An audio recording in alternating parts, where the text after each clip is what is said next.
नमस्कार दोस्तों, आप सभी का बहुत बहुत स्वागत है हमारे YouTube channel business education point पर। यदि अभी तक आपने हमारे चैनल को लाइक शेयर और सब्सक्राइब नहीं किया है तो आप जल्दी से जल्दी हमारे चैनल को लाइक शेयर और सब्सक्राइब कर दें ताकि आपको ऐसी ही उपयोगी वीडियो प्राप्त होती रहें। साथ ही साथ आप हमारे चैनल को फेसबुक एवं यूट्यूब पर, टेलीग्राम पर भी फॉलो कर सकते हैं। यदि अभी तक आपने हमारे नोट्स एवं टेस्ट सीरीज ज्वाइन नहीं की है तो हम आपसे एक बार निवेदन करते हैं कि जल्दी से जल्दी आप हमारे नोट्स प्राप्त करें, जो कि आपके लिए बहुत ही उपयोगी हैं और किफ़ायती दामों में उपलब्ध हैं। एवं आप 2019 की मुख्य परीक्षा एवं 2020 की प्रारंभिक परीक्षा की भी नोट्स किफ़ायती दामों में डिस्क्रिप्शन बॉक्स में जाकर इंस्टामोजो की लिंक से प्राप्त कर सकती हैं। चलिए चलते हैं आज के हमारे वीडियो पर, जो कि मुख्य परीक्षा को ध्यान में रखकर बनाई गई है। राजा राम मोहन राय का संपूर्ण परिचय लिखें। सामाजिक धार्मिक रूप से सुषुप्त अवस्था में पड़े भारतीय समाज को तार्किक आधार पर समझने के व भारतीयों को श्रेष्ठ जीवन मूल्यों की दिशा में उसे प्रेरित करने के लिए जिस व्यक्तित्व की आवश्यकता थी उसकी सर्वप्रथम प्राप्ति राजा राम मोहन राय के रूप में हुई। एक बार पुनः देखते हैं राजा राम मोहन राय, जो कि एक प्रसिद्ध व्यक्तित्व हैं।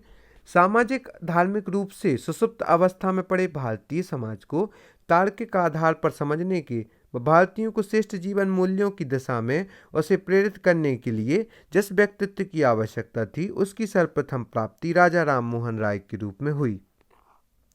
विचार। माता का सर्वाधिक प्रभाव पड़ा राजा राम मोहन राय के जीवन में। उन्होंने पाश्चात्य विचारों से अवगत होकर उन्होंने पाया कि भारतीय समाज की तमाम जो परंपराएं, रूढ़ियां, अंधविश्वासों से मुक्ति पाश्चात्य शिक्षा से ही पाई जा सकती है। इन्होंने कहा कि समाज में सामाजिक कुरीतियां पर धार्मिक रूढ़ियों का प्रभाव अधिक है। हिंदू होते हुए भी सभी धर्मों की एकता पर बल दिया। सर्व धर्म समभाव की नीति को इन्होंने पालन किया। राजनीतिक स्वतंत्रता से पहले वह सामाजिक स्वतंत्रता को अनिवार्य मानती थे। वे समाज का समानता के आधार पर पुनर्गठन करना चाहते थे, जिसमें कोई जात पात, छुआछूत आदि ना हो। वे समाज में व्याप्त जात पात, रूढ़ियों, निर्योग्यताओं व संस्कार के रूप में प्रचलित कर्मकांडों का प्रबल विरोध किया था। मुख्य रूप से देखा जाए तो उन्होंने सती प्रथा, जात पात, रूढ़ियों एवं कर्मकांडों का प्रबल विरोध किया था। एक बार पुनः इनके विचार देखते हैं। माता का इनके जीवन पर सर्वाधिक प्रभाव पड़ा। पाश्चात्य विचारों से अवगत होकर इन्होंने पाया कि भारतीय समाज की तमाम परंपराओं, रूढ़ियों व अंधविश्वासों से मुक्ति पाश्चात्य शिक्षा से ही पाई जा सकती है। इन्होंने कहा कि समाज में सामाजिक कुरीतियों पर धार्मिक रूढ़ियों का प्रभाव अधिक है। हिंदू होते हुए भी इन्होंने सभी धर्मों की एकता पर बल दिया। राजनीतिक स्वतंत्रता से पहले वह सामाजिक स्वतंत्रता को अनिवार्य मानते थे। वे समाज का समानता के आधार पर पुनर्गठन करना चाहते थे। वे समाज में व्याप्त जात पात, रूढ़ियों, निर्योग्यताओं व संस्कार के रूप में प्रचलित कर्मकांडों का प्रबल विरोध किया। इनके द्वारा किए गए प्रमुख कार्य को हम क्रम वाइज देखते हैं। संस्थागत प्रयास में देखा जाए, आत्मीय सभा की स्थापना इन्होंने 1814 में की थी एवं ब्रह्म समाज, जो कि इनके द्वारा प्रतिपादित धर्म ब्रह्म समाज है, उसकी स्थापना इन्होंने 1828 में की थी। योगदान। भारतीय पत्रकारिता के अग्रदूत कहा जाता है इन्हें। सती प्रथा का निषेध कानून 1829 में इन्होंने लाया। इन्हीं के ही प्रयासों के कारण सती प्रथा को बंद किया गया। सती प्रथा के अंतर्गत पति की मृत्यु होने के पश्चात महिला को भी चिता पर जला दिया जाता था जीवित अवस्था में ही। तो इस प्रथा का भी इन्होंने विरोध किया, जो कि एक कुप्रथा थी। सती प्रथा का निषेध कानून, यह भी एक इम्पोर्टेंट क्वेश्चन है कि सती प्रथा निषेध कानून 1829 में लाया गया, जो कि राजा राम मोहन राय के द्वारा दिया गया एक योगदान है।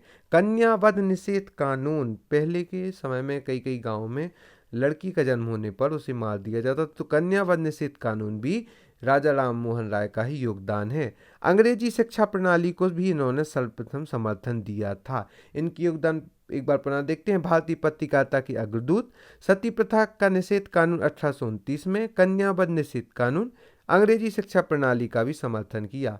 धार्मिक योगदान के अंतर्गत देखते हैं। सही गलत की पहचान तार्किकता के आधार पर हुई। कट्टरवादिता का इन्होंने विरोध किया। सभी धर्मों को समान दर्जा दिया। सर्वधर्म समभाव की नीति को अपनाया। सहिष्णुता, उदारता, समन्वयता जैसे नैतिक मूल्यों का भी इन्होंने प्रचार प्रसार किया। एकेश्वरवाद, अद्वैतवाद जैसी विचारधारा का भी इन्होंने इस प्रकार कहा जा सकता है कि वे आधुनिक भारत के निर्माता थे। इन सब उपयुक्त कारणों पर देखा जाता है कि जो राजा राम मोहन राय थे वह आधुनिक भारत की निर्माता थे। इसके बाद चलते हैं हम नेक्स्ट क्वेश्चन पर। भ्रष्टाचार के प्रमुख कारण व इसे दूर करने के उपाय लिखें। भ्रष्टाचार के प्रमुख कारणों में देखते हैं राजनीतिक प्रश्रय। राजनीतिक लोगों के प्रश्रय के कारण ही जो भ्रष्टाचार है वह निरंतर वृद्धि हो रही है। उपभोक्तावाद, पूंजीवाद एवं भौतिकवाद। आज के समय भौतिकवाद बढ़ रहा है, लोगों के खर्चे बढ़ रहे हैं। उपभोक्तावाद, जीवन शैली में भी अंतर आ रहा है, जो भी भ्रष्टाचार का प्रमुख कारण है। धारा 311 लोक सेवकों को प्राप्त संरक्षण से भी भ्रष्टाचार की वृद्धि का प्रमुख कारण है। अनैतिकता, अप्रभावशाली संस्थान के कारण भ्रष्टाचार में वृद्धि हो रही है। कठोर दंडों का अभाव, हमारे भारत में कठोर दंडों के अभाव के कारण भ्रष्टाचार में निरंतर वृद्धि हो रही है। जटिलतम प्रशासनिक प्रक्रियाएं, जो प्रशासनिक प्रक्रियाएं हैं वह अधिक मात्रा में जटिलतम हैं। राजनीतिक दबाव, अपारदर्शिता भी प्रमुख कारण है भ्रष्टाचार के प्रमुख कारणों का। एक बार पुनः देखते हैं पॉइंट वाइज। राजनीतिक प्रश्रय, उपभोक्तावाद, पूंजीवाद, भौतिकतावाद, धारा 311 लोक सेवकों को प्राप्त संरक्षण, अनैतिकता, अप्रभावशाली संस्थान, कठोर दंडों का अभाव, जटिलतम प्रशासनिक प्रक्रियाएं, राजनीतिक दबाव, अपारदर्शिता। इसको दूर करने के उपाय देखा जाए तो भ्रष्टाचार को दूर करने के उपाय के अंतर्गत संस्थागत में आता है CBC, CID के द्वारा भी भ्रष्टाचार को कंट्रोल में किया जाए। CBI, RTI, Lokayukta, Lokpal, whistle Ellora संरक्षण एक्ट, सिविल सर्विस आचार संहिता। एक बार पुनः देखिए, संस्थागत जो कारण है उनमें CBC, CID, CBI, RTI, Lokayukta, Lokpal, whistle blower संरक्षण एक्ट, सिविल सर्विस आचार संहिता। और गैर संस्थागत जो है समाजीकरण, शिक्षा एवं सोशल बॉयकॉट, या गैर संस्थागत भ्रष्टाचार को दूर करने के उपाय हैं। और इसके बाद हम एक राजा राममोहन राय की पत्रकारिता में योगदान का वर्णन कीजिए। यह 3 मार्कर प्रश्न है। RRM पत्रकारिता के अग्रदूत थे राजा राममोहन राय, जो कि पत्रकारिता के अग्रदूत थे। इन्होंने बांग्ला भाषा के विकास में योगदान दिया, जो बांग्ला भाषा है उसके विकास में इन्होंने योगदान दिया। 1821 ईस्वी में बंगाली पत्रिका संवाद कौमुदी का प्रकाशन भी राजा राममोहन राय जी ने किया था। 1822 में फारसी भाषा में मिरात उल अखबार का भी प्रकाशित किया था एवं अंग्रेजी में ब्रह्म निकल मैगजीन भी निकाली थी। पत्रकारिता के क्षेत्र में देखा जाए तो उन्होंने बांग्ला भाषा के विकास में योगदान दिया। 1821 ईस्वी में बंगाली पत्रिका संवाद कौमुदी का प्रकाशन किया। 1822 में फारसी भाषा में मिरात उल अखबार को प्रकाशित किया एवं अंग्रेजी में ब्रह्म निकल मैगजीन भी निकाली। आर्य समाज के सिद्धांत, प्रमुख सिद्धांत देखी जाए आर्य समाज की तो सभी शक्ति और ज्ञान का प्रारंभिक कारण ईश्वर ही है। यह भी एक 3 मार्कर प्रश्न है। सभी जो शक्ति हैं एवं ज्ञान का प्रारंभिक कारण ईश्वर ही है। ईश्वर ही सर्वसभ्य है, सर्वव्याप्त है, सर्वज्ञ है, सर्वशक्तिमान है, केवल उसी की पूजा होनी चाहिए। वेद ही सच्चे ज्ञान ग्रंथ हैं। यह भी आर्य समाज की प्रमुख सिद्धांत हैं। सत्य को ग्रहण करने और असत्य को त्यागने के लिए सदा तत्पर रहना चाहिए। उचित अनुचित के विचार के बाद ही कार्य करना चाहिए। एक बार पुनः आर्य समाज के सिद्धांत देखते हैं। सभी सिद्धांत और ज्ञान का प्रारंभिक सभी शक्ति और ज्ञान का प्रारंभिक कारण ईश्वर ही है। ईश्वर ही सर्वसभ्य है, सर्वव्याप्त है, सर्वज्ञ है, सर्वशक्तिमान है, केवल उसी की पूजा होनी चाहिए। वेद ही सच्चे ज्ञान ग्रंथ हैं।